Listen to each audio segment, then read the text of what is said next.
muchísimas gracias a todos por venir y es un placer tener aquí a Aide Perullero, que si no mal recuerdo hizo su doctorado aquí en la UNAM con Pablo Suárez, y ahora está de postdoc en el CCM de la UNAM en Morelia. ¿No? Y nos va a hablar de variedades de gráficas, propiedades y métricas de Einstein. Pues Ale, muchas gracias, Aide. Muchas gracias por la invitación. Yo les voy a hablar de esto, de variedades de gráficas. Bueno, mi plática se va a dividir como en dos partes. En la primera les voy a hablar solamente de variedades de gráficas.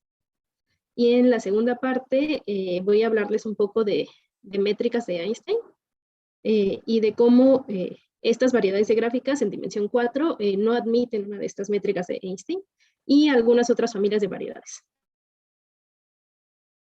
Entonces, pues bueno, en teoría de tres variedades, tal vez muchos de ustedes ya conocen esta conjetura de geometrización de Thorson, que nos dice que, pues en esencia, toda tres variedades la podemos descomponer en piezas y que cada una de estas piezas va a tener alguna de las 8 geometrías usuales.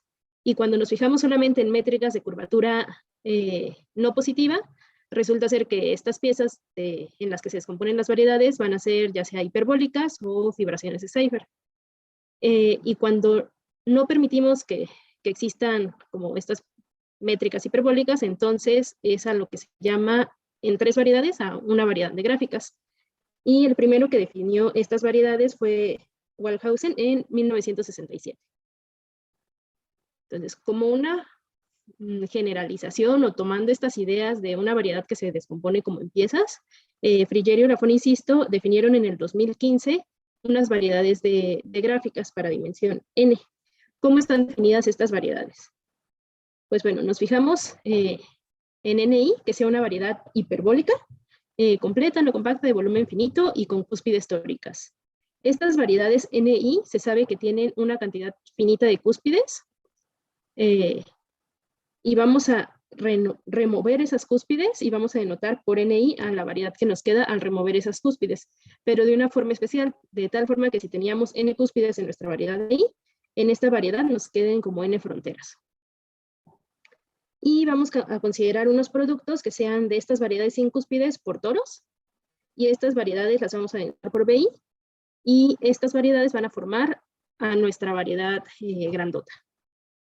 ¿Cómo la vamos a formar? Pues si tenemos componentes fronteras que sean difeomorfos, pues los vamos a pegar por medio de difeomorfismos afines hasta obtener una variedad compacta de dimensión n. Y bueno, se permite que se peguen, por ejemplo, fronteras diferentes de la misma pieza.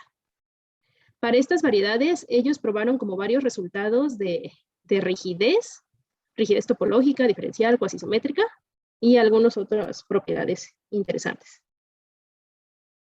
Noé Bárcenas, Daniel Juan Pineda y Pablo Suárez Serrato generalizaron esta definición. ¿Y cómo la generalizaron? Pues bueno, en lugar de tener ahora variedades hiperbólicas, nos vamos a fijar en variedades BI, pero que sean de curvatura negativa pinchada, e igual que sean no compactas, completas y de volumen finito. Al igual que en el caso anterior, estas variedades van a tener una cantidad finita de cúspides y vamos a denotar por BI a la variedad que se obtiene al truncar estas cúspides.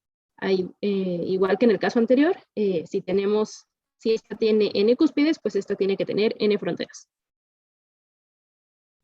En lugar de tomar productos de las variedades hiperbólicas sin las cúspides por toros, aquí nos vamos a fijar en unos fibrados, donde las bases van a ser las variedades con las cúspides truncadas y las fibras van a ser cocientes de grupos de Lie esféricos nilpotentes por la acción de una retícula uniforme.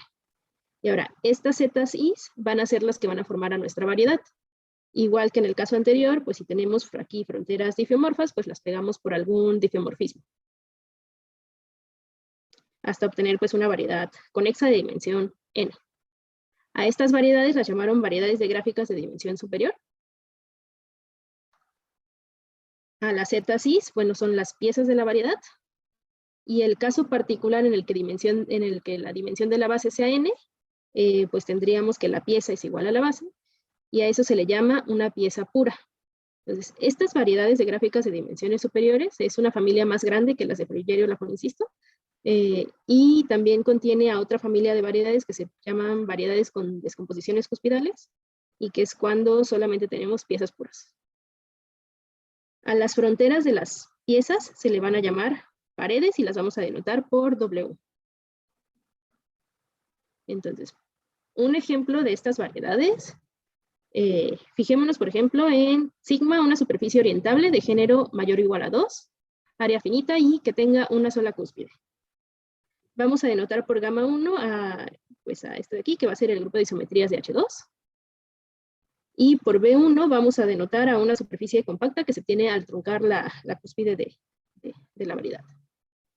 Esta B1 resulta tener una sola componente frontera, que va a ser S1, y vamos a tomar este fibrado donde la base es esta B1 que acabo de definir y la fibra sea T2. Entonces, esta sería la primera pieza de mi variedad.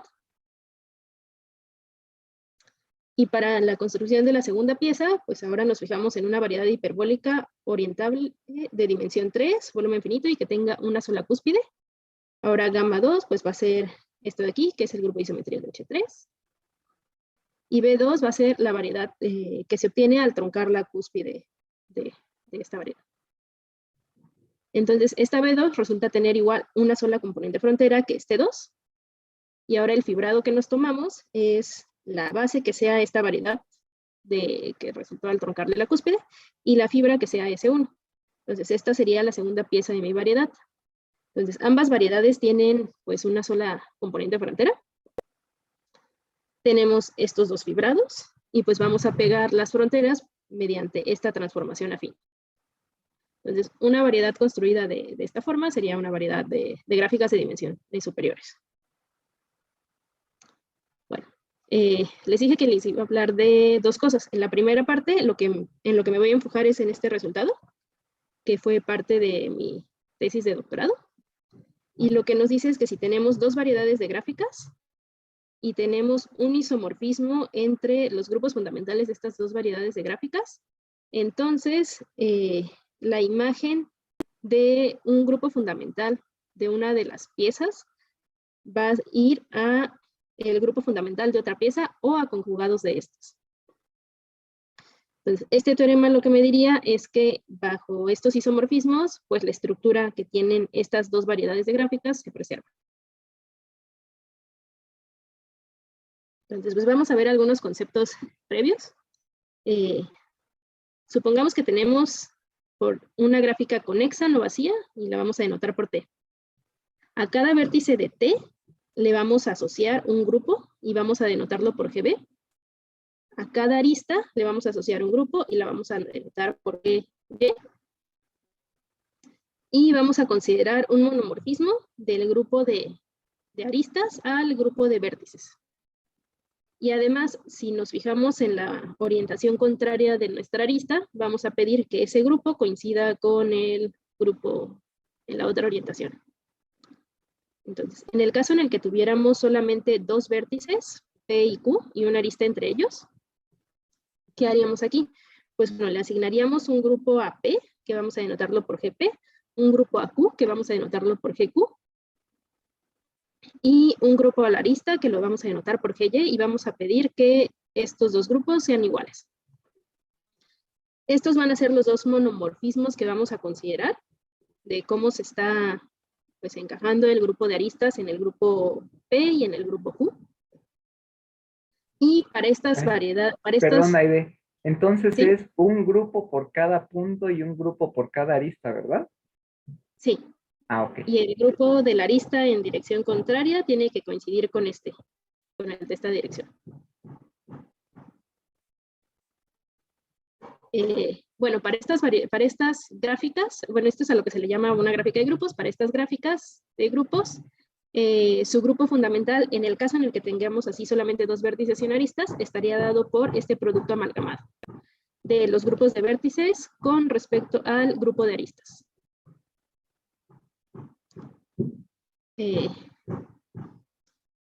Otro concepto importante que voy a estar usando es este, que es una casisometría.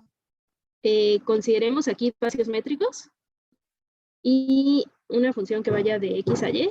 Decimos que es un encaje casi isométrico si existen aquí dos constantes lambda mayor o igual a 1 y c mayor o igual a 0, tales que para todo x1 y x2 en x se cumple esta relación. Y pues aquí podríamos ver que esto es como si tuviéramos en realidad, o pues se llama casi isometría porque si quitamos estos términos de aquí y nos olvidamos de la otra desigualdad, pues como que se parece a la isometría, ¿no? Entonces, pues aparecen ahora aquí estas constantes y de este lado estas otras. Entonces, si existe además una constante d mayor o igual a 0, tal que cualquier punto en y se encuentre a una distancia pequeña de la imagen de phi de x, a eso se le llama una casi isometría y en ese caso decimos que los dos espacios son casi isométricos. Estas casi isometrías resulta que no preservan la dimensión. Se podría ver que cualquier espacio métrico de diámetro finito va a ser casi isométrico a un punto, que el espacio métrico z es casi isométrico a R. Y esto pues es como, o sea, si nos fijamos desde lejos, podríamos ver que z y R son como iguales. También tenemos que Z2 no es casi isométrico al grupo libre en dos generadores. Y como una consecuencia del lema de Milnor-Schwarz, tenemos que para una variedad riemanniana M, con cubrente universal M tilde, su grupo fundamental va a ser casi isométrico a su cubriente.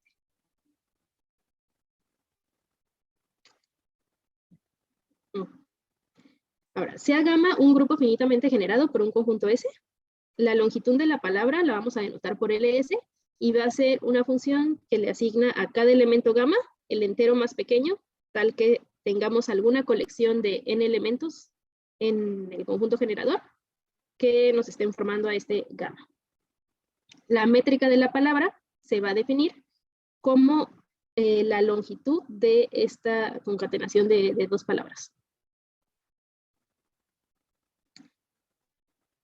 La función de crecimiento va a ser el número de elementos gamma, tal que su longitud sea menor o igual a k.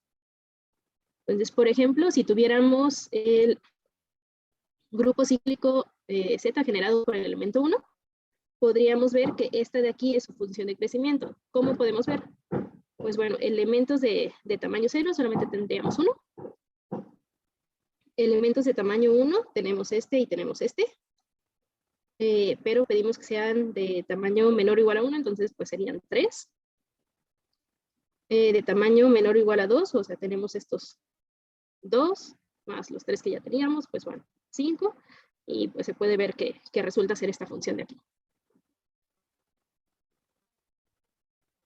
Si nos fijáramos, por ejemplo, de nuevo en Z, pero ahora generado por este conjunto, elementos de tamaño 0, pues también tendríamos que sería 1. Elementos de tamaño 1, pues ahora aparecerían este de aquí, este de aquí, este de aquí y este de aquí. Entonces, en total serían 5. Y pues haciendo cuentas, podríamos llegar a que para R mayor a 1, pues esta sería su función de crecimiento. Para el grupo libre abeliano Z2 con dos generadores, se podría ver usando la misma técnica que esta resulta ser su función de crecimiento.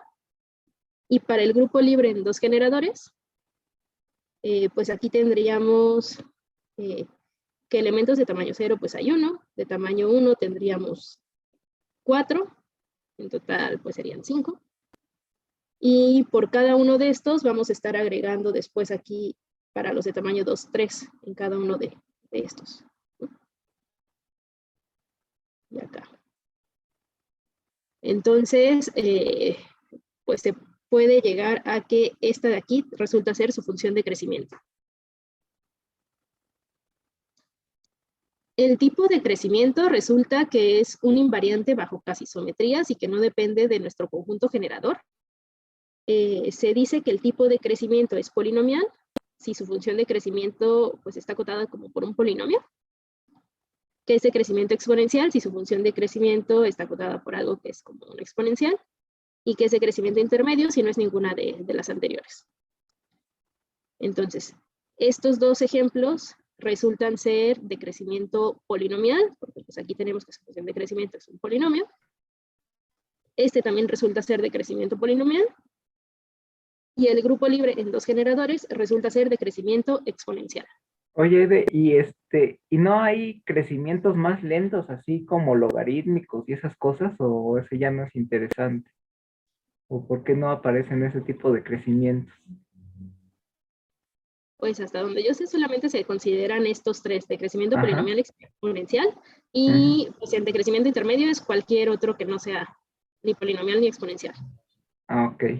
Sí, Y pero es que ahorita no como se que me es que como ocurre uno eso de de los. intermedio, ok. Si no, no me queda claro si está ahí el logarítmico. Va, gracias. Sí, no sé. Y bueno, no traigo ningún ejemplo y no se me ocurre ahorita uno rápido de estos, pero existen este tipo de crecimientos intermedios.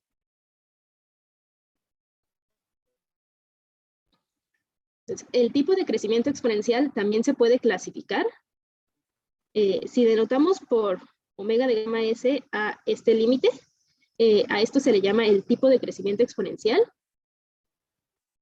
Y si denotamos por omega de gamma a el ínfimo de estos omega de gamma S, donde ese es cualquier conjunto finito de generadores, entonces se dice que un grupo tiene crecimiento uniformemente exponencial si esto de aquí es mayor a 1. Bueno, otro concepto que voy a estar ocupando es la longitud de Hirsch. ¿Y qué es eso? Bueno, fijémonos en un grupo policíclico. Estos van a ser grupos que tienen una serie cíclica dada de esta forma, y de tal forma que estos cocientes sean cíclicos. La longitud de Hirsch va a ser el número de elementos, bueno, el número de cocientes que sean Z. Entonces, pues con estos conceptos ya voy a empezar a ver cómo se prueba el primer resultado. Entonces, pues estas variedades de gráficas no se llaman nada más variedades de gráficas porque sí, sino porque sí tienen su grupo fundamental, es isomorfo al grupo fundamental de una gráfica de grupos. ¿Cómo podemos ver esto? Pues bueno, si suponemos que tenemos 5 piezas y que están pegadas de esta forma las piezas, entonces a cada una de las piezas le voy a asociar un vértice. Entonces tendría yo aquí 5 vértices. Y a cada uno de estos vértices le voy a asociar el grupo fundamental de la pieza. El pi1 aquí estaría de Z2, el pi1 de Z1, y así me voy. Y ahora aquí, donde se están pegando, vamos a tener aristas. Entonces tendría esto de aquí. Y a cada arista le voy a asociar el grupo fundamental también. Pues estas serán las paredes. Entonces sería el grupo fundamental de la pared. Entonces, esto me estaría dando la estructura, bueno, una forma de asociarle a la variedad, una estructura de una gráfica de grupos. Pero para que fuera una gráfica de grupos debía de cumplir que este grupo de aquí de las aristas se encajara en los grupos vértice. Y eso se puede probar con un resultado de Eberlein, que sería consecuencia de que los grupos fundamentales de las cúspides de las bases que forman el fibrado se encajan en los grupos fundamentales de las bases. Y entonces, pues con eso ya tendría yo la estructura de gráfica de grupos de mi variedad. Y pues sí tendríamos un isomorfismo entre el grupo fundamental de la variedad y el de una gráfica de grupos. Entonces, Pierre Delarue y Boucher tienen este resultado que nos dice que si tenemos 2 grupos finitamente generados y nos fijamos en un grupo que sea un subgrupo de ambos y que además satisfacen esta condición con respecto a sus índices, entonces su tipo de crecimiento estaría acotado por esto de aquí, es decir, que va a tener un crecimiento uniformemente exponencial. Y bueno, como una consecuencia de ese resultado, tendríamos que el grupo fundamental de una variedad de gráficas de dimensiones superiores tiene crecimiento uniformemente exponencial. Pues nos vamos a fijar solamente para la prueba en 2 piezas y en una pared común entre ellos. Pues si tenemos 2 piezas, eso es como tener 2 vértices y una arista entre ellos, y el grupo fundamental de esto, pues ya habíamos visto que era este producto amalgamado. Entonces, ¿qué tendríamos que ver? Que en verdad estos son finitamente generados, y pues que este sí se está encajando bien aquí, ¿no? Entonces, se puede mostrar que estos 3 grupos son finitamente generados, y el fibrado me define esta sucesión exacta corta en los grupos fundamentales. Entonces, si tenemos que estos son finitamente generados, pues también tendríamos que este de aquí es finitamente generado. Y entonces, pues ya este producto amalgamado resultaría ser de crecimiento uniformemente exponencial.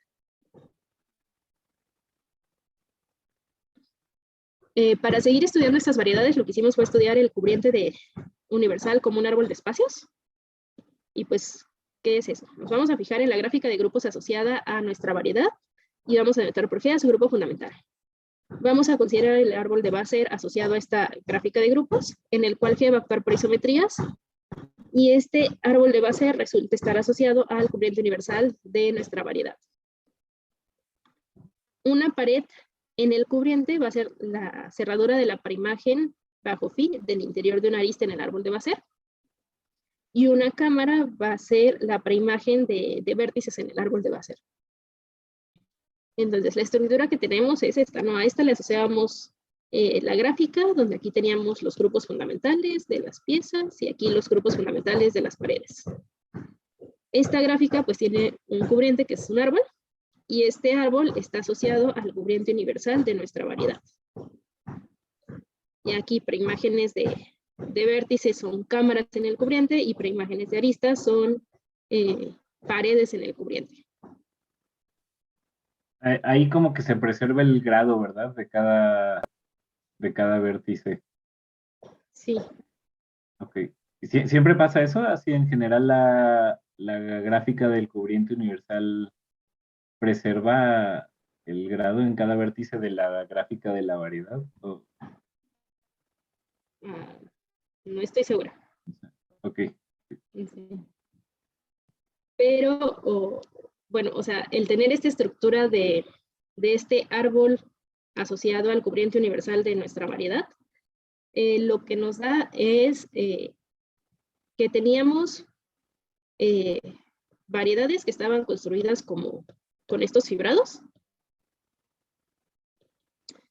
pero que estas piezas de aquí no tenían por qué ser fibrados triviales, es decir, no tenían que ser productos de bases por fibras. En el cubriente, lo que pasa es que el cubriente, bueno, que para una cámara, esa cámara va a ser homeomorfa al cubriente de una pieza, y que no nada más eso, sino que el cubriente de una pieza sí resulta ser el producto de los cubrientes de la base por la fibra. Y en el caso de las paredes van a ser homeomorfas a estos productos, donde pues depende de en cuál variedad nos estamos fijando, si nos estamos fijando como en esta o en esta de acá.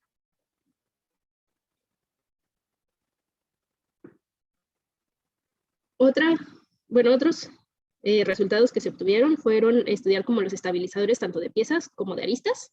En el caso de los estabilizadores de piezas, lo que vamos a ver es que, por ejemplo, si tenemos un vértice en nuestro árbol y una arista, y denotamos por GB y por GA sus estabilizadores, entonces ese vértice del árbol va a ser el único que está fijado por el estabilizador. ¿Cómo podemos ver esto? Pues bueno, si aquí tenemos B, supongamos que nos fija algún otro vértice B'. Si pasa esto, pues tendríamos que debe de existir una arista que también es fijada por ese elemento.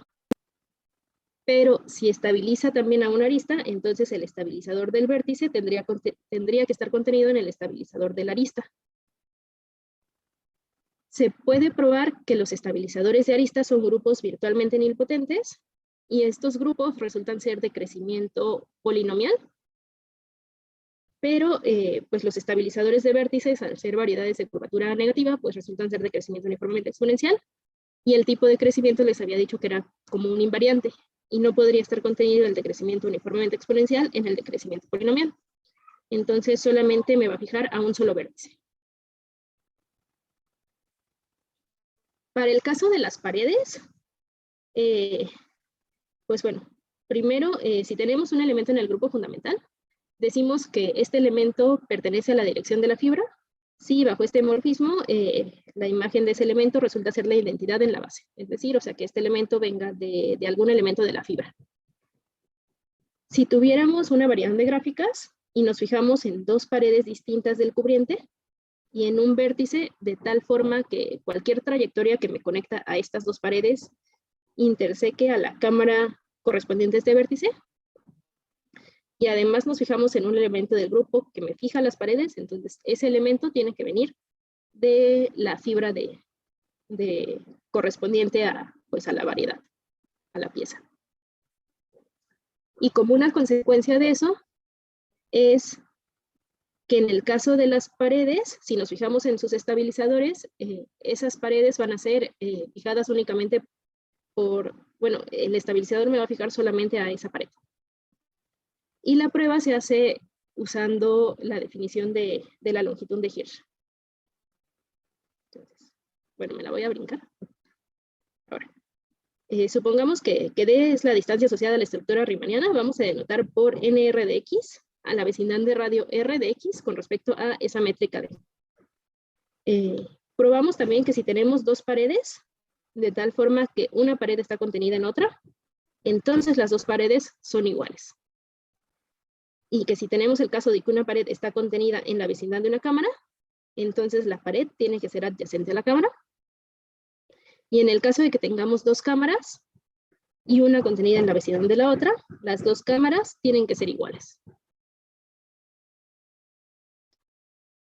Para continuar con el estudio de los estabilizadores de paredes, definimos este conjunto N Garigoleda del grupo fundamental, que van a ser todos los subgrupos del grupo fundamental, de tal forma que sean subgrupos maximales nilpotentes y que tengan esta longitud de Hirsch.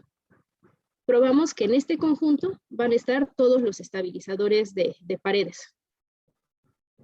Es decir, cualquier estabilizador de pared tiene que ser un grupo nilpotente y con esta longitud de Hirsch.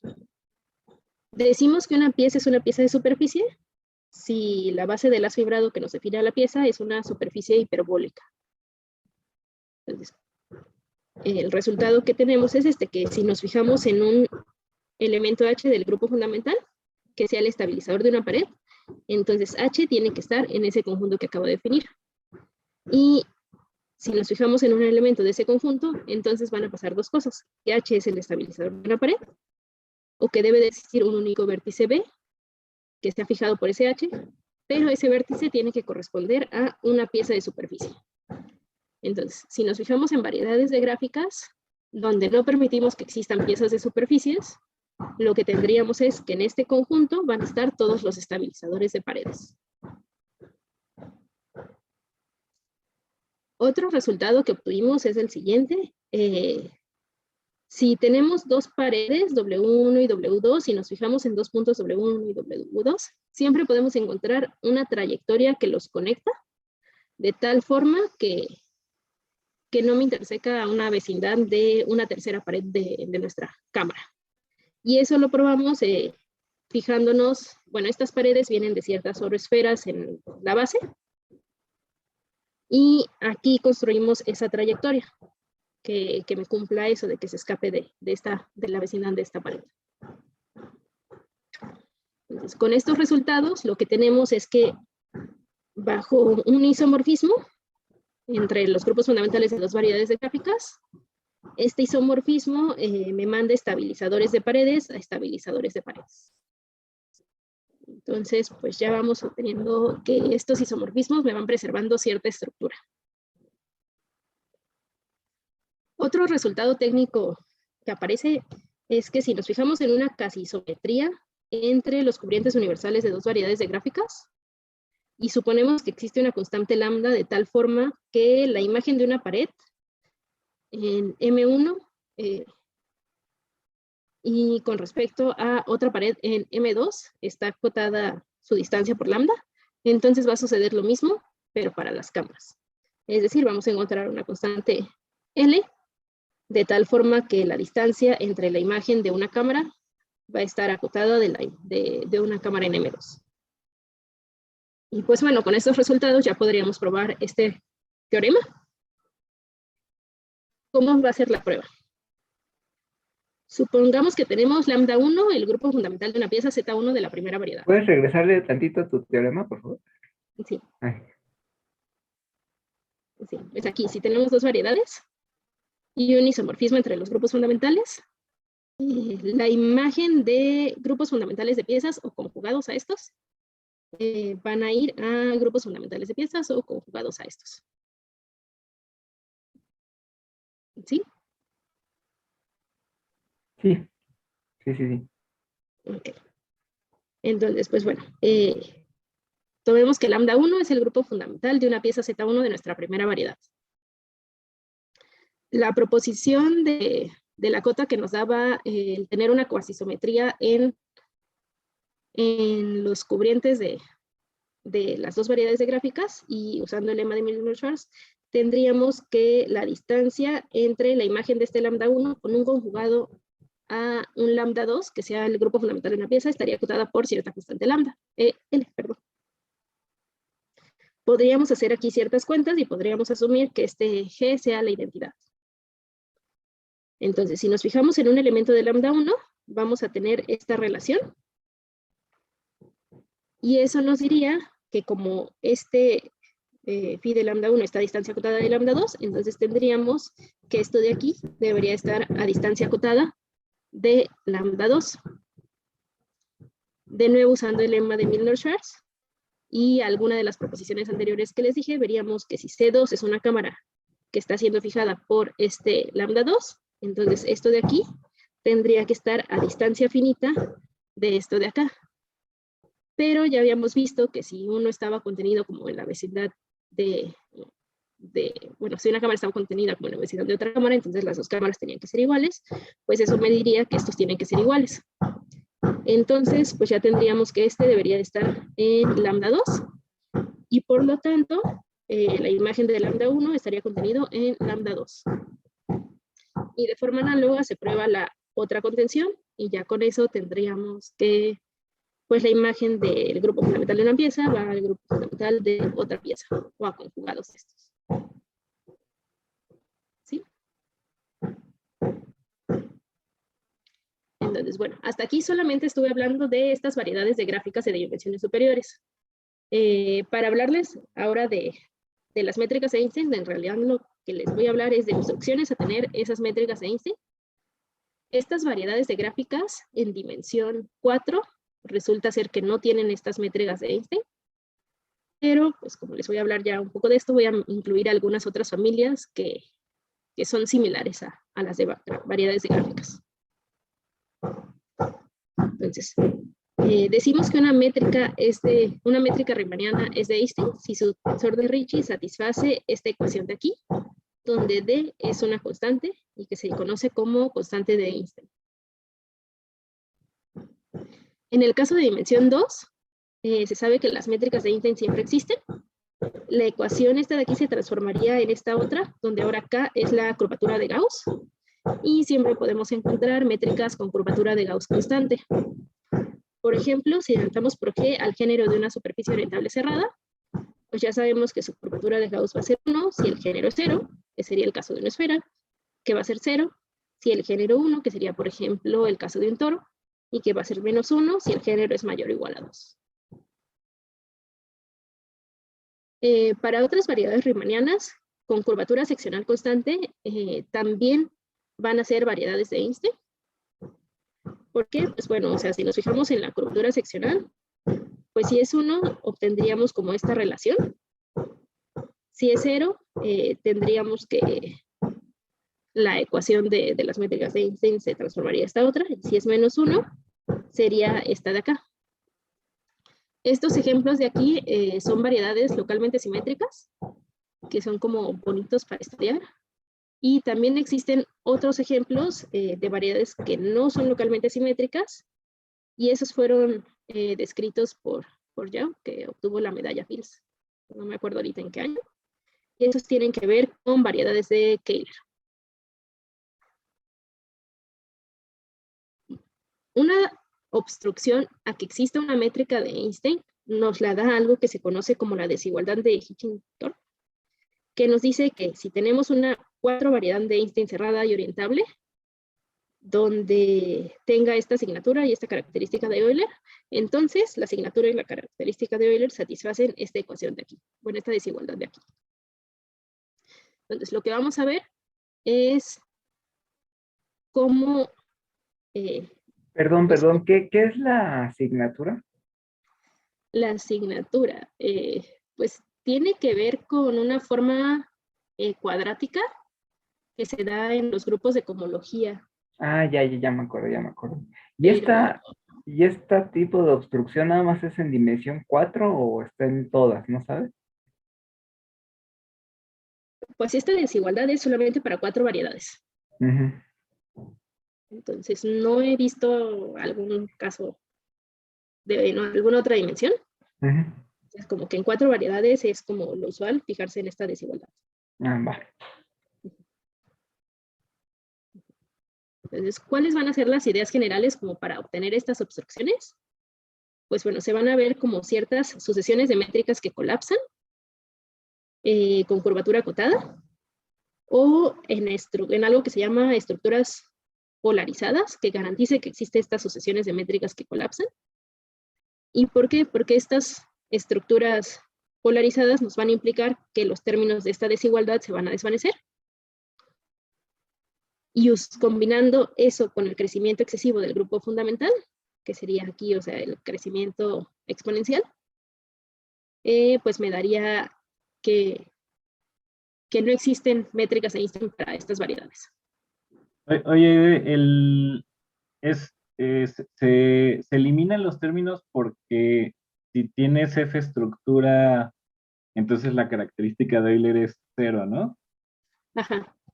Y pues Y, resulta la otra igual, la y entonces el asignatura. tau también. ¿Podemos ver la desigualdad otra vez? Ya se me olvidó. Sí. Sí, sí, ok, entonces se muere la característica de Euler y entonces está en la asignatura, ¿no? Ok, Uh-huh. va. Bueno, entonces voy a dar unas definiciones y algunos resultados y ya después voy a pasar a los resultados que tenemos para 4 variedades. Entonces decimos que una 4 variedad M suave y orientable es Seyfert fibrada si es el espacio total de un as orbifold con fibra un toro sobre un 2 orbifold. Una variedad N de dimensión N se dice que es Seyfert fibrada si N es un as de Seyfert sobre un orbifold 2-dimensional donde la fibra sea esto de aquí. Y decimos que una variedad N de dimensión N es de codimensión 1 toroidal si cualquier función pi1 inyectiva de un n-1 toro es homópico a la frontera de N. Entonces, una variedad M se dice que admite una descomposición geométrica si existe una colección finita de hipersuperficies, tales que cada componente de aquí M-S admite alguna de las geometrías de Thorston. Entonces, un ejemplo sería similar al que les di al inicio, donde teníamos estas superficies orientables de género mayor o igual a 2, nos fijábamos en este grupo de isometrías y truncábamos la cúspide, pero en lugar de tomar ahora fibrados, tomamos productos de 1 por el toro, de dimensión 2. Y la otra variedad, tomamos este otro producto. Entonces, ¿qué tendríamos aquí? La variedad M estaría construida por pegar estas dos variedades a lo largo de su frontera común, que va a ser T3, y resultan ser pues una descomposición geométrica, y cada una de las piezas tendría una de estas dos geometrías. También en teoría de 3 variedades existe algo que se llama la descomposición JCJ, que es, pues en esencia, igual a descomponer nuestra variedad en ciertas piezas que cumplan pues ciertas características. Algo similar existe en dimensiones superiores y fue dada por Libby y Scott. Esta descomposición que ellos construyeron admiten métricas ya sea planas o subvariedades de codimensión 1 totalmente geodésicas. Y además estas piezas resultan ser Seyfert fibradas o de codimensión 1 toroidales. Decimos que una variedad M colapsa con curvatura acotada por abajo si soporta una sucesión de métricas GI con curvatura seccional uniformemente acotada de tal forma que su volumen converge a 0 cuando I tiende a infinito. Gromov definió lo que es el volumen minimal, que va a ser el ínfimo de esto sobre las métricas suaves, pero que su curvatura seccional esté acotada por 1. Shiger y Gromov probaron que existen estas estructuras polarizadas para que la existencia de estas estructuras F polarizadas para alguna variedad M va a implicar que el volumen minimal se desvanece. Para una variedad M, se dice que esta colapsa con curvatura acotada por abajo. Sí, no, disculpen. Y por último, que tenemos que esta teoría de Cherenkov va a implicar que cuando el volumen minimal se va a cero, la característica de Euler y la asignatura también se desvanece. Estos son resultados que ya se conocían, que nos dice que para todas estas variedades vamos a tener F estructuras polarizadas. El primer caso es una 4 variedad orientable cerrada suave y que esté modelada en alguna de las geometrías de Thurston. El segundo es una 4 variedad orientable cerrada suave que admita fibraciones de Seyfert. El tercero, pues 4 variedades que admitan una descomposición geométrica en el sentido de Thurston y en el que tengamos al menos 2 piezas y que además pues estén modeladas en estas geometrías. Y el cuarto caso, pues una 4 variedad que admite una descomposición en el sentido de Lippies-Scott.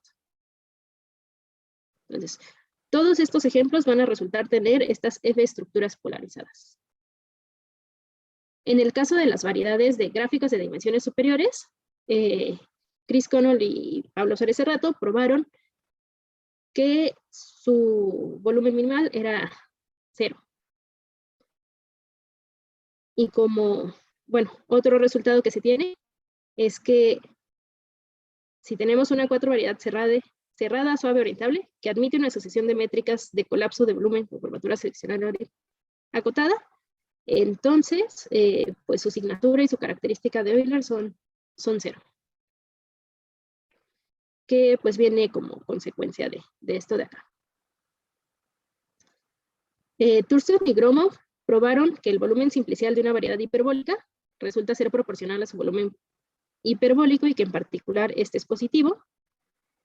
También probaron que pues, en el caso de tener variedades con una F estructura, pues su volumen simplicial va a ser 0. Y con esto se tiene que para todas las variedades que yo les mencioné que tenían las F estructuras, pues no van a admitir métricas hiperbólicas.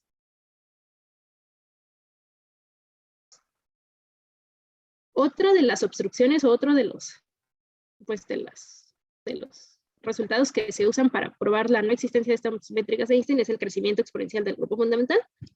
Resulta ser que todas estas variedades de las que les he estado hablando ahorita, pues van a tener crecimiento, su grupo fundamental va a tener crecimiento exponencial, que eran las que estaban pues modeladas en alguna de estas geometrías de Thurston, las que admitían una descomposición geométrica, o las que admitían una descomposición geométrica en el caso de Lippies-Scott. Y al inicio de la plática, pues yo les hablé de las variedades de gráficas de dimensiones superiores y que esta subgrupo fundamental era de crecimiento uniformemente exponencial. Pues en el caso de 4 variedades, pues es igual, o sea, tienen crecimiento exponencial, su grupo fundamental. Entonces, pues bueno, con esto de aquí, los resultados que obtuvimos fueron los siguientes.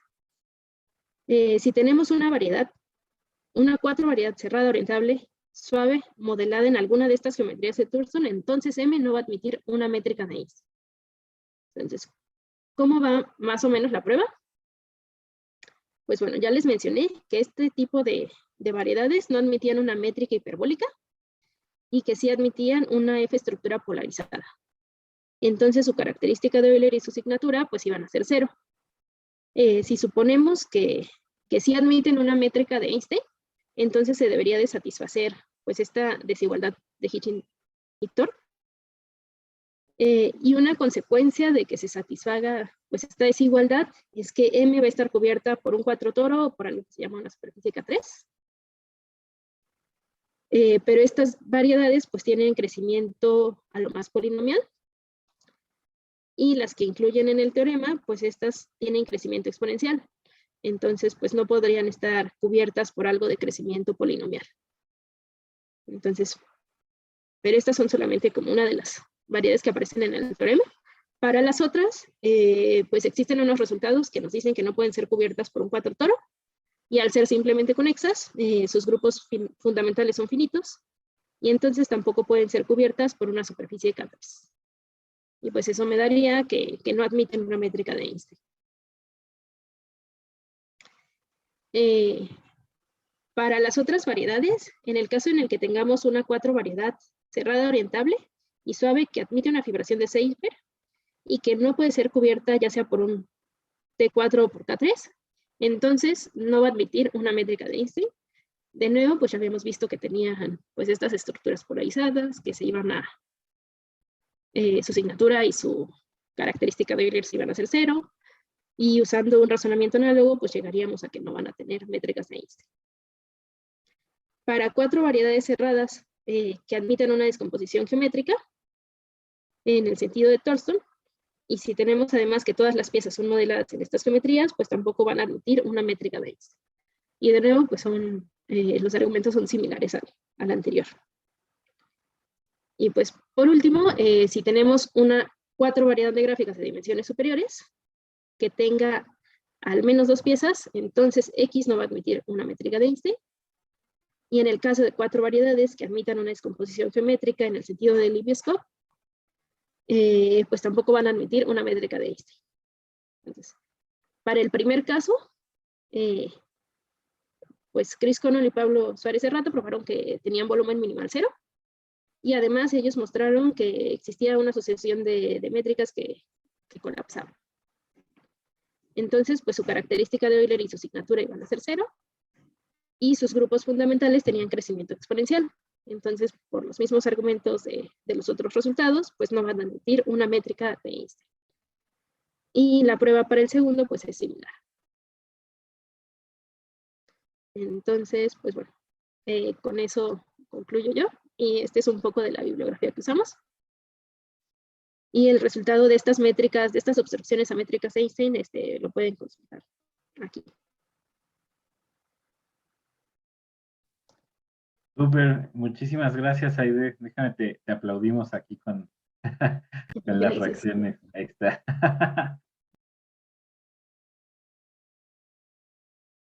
¿Hay alguna pregunta para Aide en el público?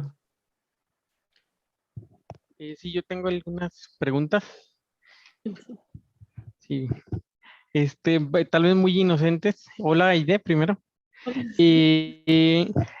La primera es, ¿qué pasa en el caso de una variable riemanniana simplemente conexa? Porque si mal yo no entendí, dijiste que el cubriente universal es cuasi isométrico al grupo fundamental. Entonces, si es simplemente conexa, pues eso solamente es un punto y no sé qué te describiría la cuasi isometría. Esa sería la primera pregunta. No sé. Porque sonaría, si yo también no mal entendí, que tu técnica pues subyace en que tú puedas tratar las cosas dentro del grupo fundamental. Porque creo que la métrica que usas sería la de la palabra, pero ahí si es simplemente conexa, no sé qué sucedería. Sí, no sé, o sea, porque sí, o sea, yo lo que estoy usando es esta estructura que tiene el cubriente como un árbol. Y sí, precisamente lo que se ocupa es la métrica de la palabra, pero no sé en el caso de variedades simplemente conexas qué sea lo que pasa. No sé. Ok. ¿Y qué tan, o sea, uno de los puntos donde tú entraste fue en métricas Keller y no sé qué tanto pudiera uno estudiar el grupo de automorfismos de una de estas variedades gráficas si además tiene una estructura Keller. No sé, yo no estudié en realidad eso de las estructuras Keller, o sea, solamente sé que existe este resultado que les puse por aquí, ¿no? ¿Dónde está? Que o sea, que existen estos otros ejemplos de variedades que no sean localmente simétricas y que fueron dados por Yao. Pero no sé en realidad cómo funciona su construcción o cuáles sean, porque él probó que sí tenían métricas Einstein, entonces no sé cómo relacionarlo con estas variedades de gráficas. Porque sonaría que si tú pudieras hacer eso, tú pudieras estudiar otro invariante que aparece ahí en las variedades Keller, que es el invariante de Futaki. y que ese es un funcional definido en el grupo de automorfismos. Y si haces eso, el brinco bastante natural, como en ese orden de ideas, es brincar a los solitones de Ricci, porque se puede también tener un invariante muy similar al de Futaki, también definido en el grupo de automorfismos, y te puede decir, bueno, si no admite una métrica de Einstein este tipo de variedades, tal vez se admite un solitón de Ricci. No sé, no había pensado, no había visto como eso. Ok, bueno, esto sería todo. Dale. Por ahí parece que hay otra pregunta de John Connor. Sí, hola Idea otra vez. Me gustó mucho tu plática, está muy linda y muy interesante todo esto. Pues me queda aquí la duda, todo esto y tu idea se basa en que todas esas tienen crecimiento exponencial, ¿no? Sí. ¿No han intentado ver qué pasa cuando tienes crecimiento polinomial o el otro crecimiento que es intermedio? Aquí puso Lázaro que propuso un grupo de crecimiento, bueno, que Grigorchuk, o como se diga, propuso un grupo de crecimiento intermedio, o sea, que ya está son más esotéricos. ¿Sabes si esas cosas también pueden tener obstrucciones para tener métricas de Einstein o eso no lo han estudiado? No, eso no lo hemos estudiado, o sea, porque precisamente el crecimiento exponencial, pues es una de las obstrucciones Ujú. a que lo tengan, que era como algo que se esperaba, o sea, son técnicas que se han usado en Ya. otros. Entonces, pues como ya teníamos que estas variedades de gráficas tenían pues crecimiento exponencial, entonces pues como que partimos de ahí. Y pues todas las otras variedades de las que les hablé, pues en realidad es como una descomposición pues similar, ¿no? O sea, en piezas y que cumplan ciertas cosas. Entonces, pues también se podía ver que tenían crecimiento exponencial. Y ahí en tu En prueba, alguna de perdón. las pruebas se Ajá. ocupa algo de que pues no pueden ser cubiertas por T4 o por K3 que tenían crecimiento polinomial. Entonces, pues a lo mejor ahí me podría dar que si tuviéramos alguna variedad de crecimiento polinomial, pues que a lo mejor ya no se tenga esta Sí. obstrucción, pero desconozco A si lo sí, mejor pero si estoy diciendo algo con sentido. una polinomio, a lo mejor como que tienes es que se me queda ahí con tus ideas de que como que estaban apareciendo de los cubrientes y demás con un crecimiento polinomial, pero a lo mejor era un crecimiento polinomial para alguna n chiquita, ¿no? Un x a la n. Y a lo mejor tú puedes proponer alguno para un crecimiento polinomial mucho más grande y a lo mejor podrías volver a obtener eso para, bueno, si es que existen las variedades de este tipo. No sé si, no sé si eso tenga sentido o no. Eh, no sé, o sea, lo que sé es que, por ejemplo, no importa, o sea, se clasifica el crecimiento en tres, en polinomial, exponencial y en intermedio, porque es un invariante, pues, de casi simetría, entonces, pues, no importa, o sea, pues, si es un polinomio de grado 1, o sea, todos los que podrían ser como que casi simétricos o cosas así. Entonces, no sé si consideramos algún polinomio de grado mayor,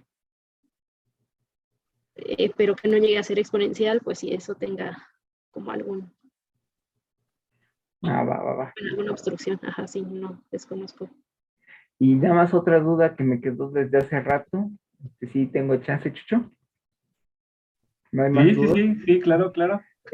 Cuando viste lo de la cuasisometría y demás, dijiste, bueno, si están así como cerradas o algo así, pues son cuasisométricas a un punto. Y después, que dices, ah, pues si a Z lo veo muy de lejecitos, pues es cuasisométrico a R2, digo, a R. O sea, como que esa de cuasimetría es lo estás viendo, estás cegatón y lo estás viendo como desde lejos, ¿no? Entonces, como que las estarías viendo así. ¿Cuáles? Y pusiste ahí unos ejemplitos, alguno más sencillo que no que sea todo conexo, pero que no sea cuasisométrico. Así que digas, ah, si lo ves de lejecitos, este, Eh, por ejemplo, podría ser un R y un tache, ¿no? Bueno, todo el eje X junto con el eje Y, ese sería, ese valdría, o No cómo sé, pero se, bueno, o sea, por ejemplo, aquí Z2 y F2, eso sí se puede ver que no son casi simétricos si nos vamos de lejos. Sí, ¿era el F2? el grupo libre en dos generadores. Ah, ya, Entonces aquí como que no hay forma Es de... como esa grafiquita, ¿no? Que tienes ahí. Ajá. Dándole. ajá, Entonces siento, aquí se puede ver como que no existen, creo que va como que no existen aquí como triángulos y acá sí tendríamos forma de construir como algunos triángulos o algo sí, así. ahí. No sé, es que me imagino entonces si es el Z2, si lo ves de lejecitos, como que tú tienes un R2, ¿no? Estás muy lejos Z2 creo que sí es casi simétrico R2. y si en este F2 estás muy lejecitos, te vas bien, bien, bien, bien lejos, pues ya nada más vas a ver el puro tache, ¿no? Bueno, este, el eje horizontal y el eje vertical, es más o menos esa la idea. Ajá. Entonces pues ya Ah, no, como que no los puedes ver como que similar, ya de ujú. lejos. Ah, ya, ya, está bonito eso. Bueno, gracias, Aide. Sí. Súper. ¿Alguna otra pregunta por ahí para Aide? Yo igual tengo una pregunta también, creo que muy inocente, a ver si. Entonces, Pablo y Chris probaron que el volumen mínimo de estas es cero, ¿no? En Y el caso general, no nada más de 4 variedades, sino para sí, en cualquier general, dimensión. exacto. En general. Y entonces me imagino que eso implica, al menos en el caso compacto, que el volumen simplicial es cero también, ¿no? Porque si mal no Me parece que sí. recuerdo que el volumen mínimo también controlaba el volumen simplicial. Sí, creo que sí. Y luego hay una cosa en tres variedades que, si mal no recuerdo, es algo así como que toda variedad de gráficas tiene volumen simplicial cero, que digamos es esto que probaron Chris y Pablo, pero también se valía al revés, ¿no? Que si tienes una variedad, la que tú quieras, tres-dimensional, que tiene volumen simplicial cero, entonces tiene que ser una variedad de gráficas. Y entonces mi pregunta es si también se sabe esto en dimensión superior, o sea, si tengo una variedad de dimensión superior con, o bueno, me imagino que no debe ser cierto, pero si se sabe como el contraejemplo o si es cierto con alguna hipótesis o alguna cosa así de ese estilo. Desconozco eso, o sea, solamente sé como pues la implicación esta de que se tenían, pues que el volumen minimal iba a ser cero, pero del Pero volumen sí. especial no, no recuerdo, no, ahorita sí. Si mencionan algo en el artículo que tienen. Ok, sí, me imagino que no debe de ser cierto, ¿no? Debe haber más cosas que colapsan, pero bueno, sí, quién sabe. Su prueba se basa en eso, en que pueden construir alguna asociación de métricas que colapsan. Que colapsa, ¿no? Sí, sí, sí, Ajá. va que va. Y entonces, Sí. ¿alguna otra pregunta? Tal y vale, pues si no, pues agradecemos nuevamente a Aide. Muchas gracias, Aide. Estuvo muy, muy bonita la charla y muchas gracias por aceptar la invitación.